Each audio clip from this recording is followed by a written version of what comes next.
Hi everyone, and today I'm proud to present to you the updated StrictJSON framework. So without further ado, let's take a look. So over here, we have the StrictJSON framework, and I've updated it in order to make it better to function, to extract out all those quotation marks, backslashes, and so on that might break json.loads.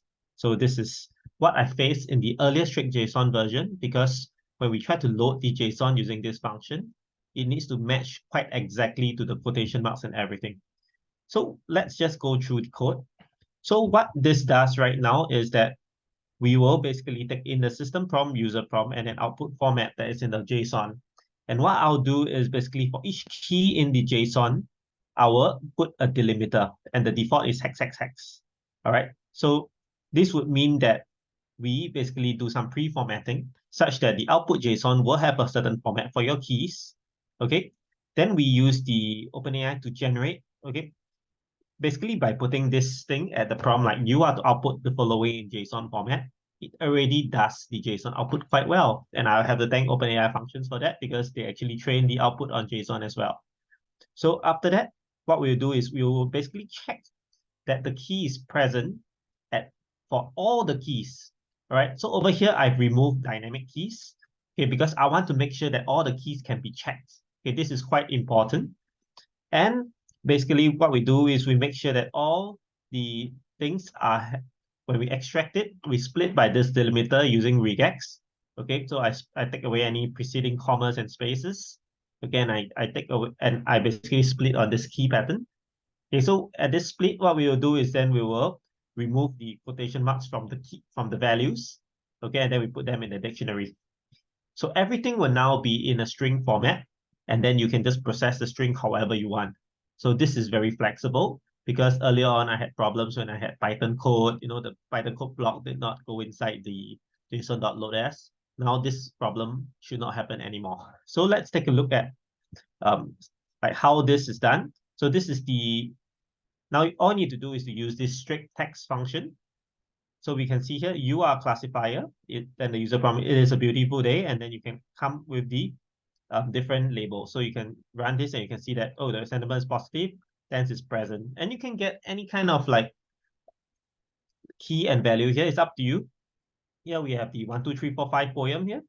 And then what we can do is we can say that you are a friendly assistant meant to extract information from text and give the text. You can summarize the thing. So summary is once I caught a fish alive, let go after biting finger. Quite a good summary. What's the entity caught? The fish. What's the finger bitten? The little finger. That's right. And the numbers, you have 1, 2, 3, 4, 5, 6, 7, 8, 9, 10. So take note when we return all these numbers. Let's take a look here. You can return the numbers, and these numbers will actually be in a string format. So you have to do the post-processing for this, even for the list. Okay, this is a byproduct that I think would be better for end users because sometimes you want to process things differently. Okay, we don't want to just do everything in like a json.loads format. So this is the key for StrictText. Okay, so actually whatever you do for StrictJSON was strict output for the function. Now everything is just a StrictText. I myself am using this more now because this is way better for parsing the output. So over here, you can see that you are a code generator generating code to fulfill a task. And the task is sum all elements in a given array P. So you can see over here, this is what you do. You run this code, and then you get the output is this. So you can go through each of them. Right, the elaboration will be to sum all elements in a given array. You can iterate through each element of the array and add it to a running total. Then you can see this is what happens when you replace it. Okay, you replace the /n with a /n because when JSON output, they typically put a /n inside for the code. Okay, in order for it to be sent through a string. All right, so this is the formatted C program. Looks good. And do the same thing for the Python program as well. You can see that it kept the formatting and everything. So you can use it to output code. You can use it to output a lot of stuff. So this is how it works. Okay, back end after the JSON is output, it will look something like this. It will look like every single key has a delimiter. Of course, you can change the delimiter based on what is least common in your data set so that we can always preserve the keys properly. So we will typically split by this thing, and then we will get the values here, which will need to post-process a little. So let's take a look over here. So you can see you can even do stuff like this. You can do a print function with many quotation marks and then even the curly braces at the end, which usually breaks the JSON. Now it doesn't. All right. So we have some characters like that. All this, no problem. All right. So let's take a look. Now we run the regex. This is exactly what is done in the StrictText function. I'm just putting out here for you all to see. So we will split by the key value here, and then all this key will be extracted without the delimiters, and all this will be the extracted values. Okay, but you realize the extracted values has an extra quotation mark. So let's remove that quotation mark.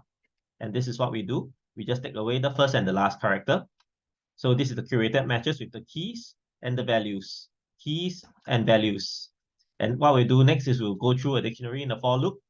Okay, and then we get all the rest of the things. So if you do the key and values here, these are the question of the day. The value is what is the x in dx over dy. So you can see this quotation mark did not break it. So that's awesome. So a code, you can do it quite well as well. Even if the code has like this hex hex hex here, as long as you don't have the format hex hex hex value, hex hex hex key hex hex hex. All right. And these are the values for the some characters, which works perfectly. So do let me know how you find this new StrictJSON v2. I call it StrictText. It can handle a lot more different varieties of outputs, and I hope it'll be useful for your use cases. Just download the notebook, change your API key here, use the StrictText function. Okay, just need to do system prompt, user prompt output format. All right, the rest temperature is basically how random you want your generation to be. The higher the temperature, the more random. Okay, the number of tries it should try, because this is a feedback loop. Okay, if the keys are not in the JSON, how many times do you want it to try to interpret the JSON? So usually 3 is good enough. Verbose is if you want to see this, the prompt that is given to GPT. Okay, and that's all. Signing out. Have fun with this. Okay, bye.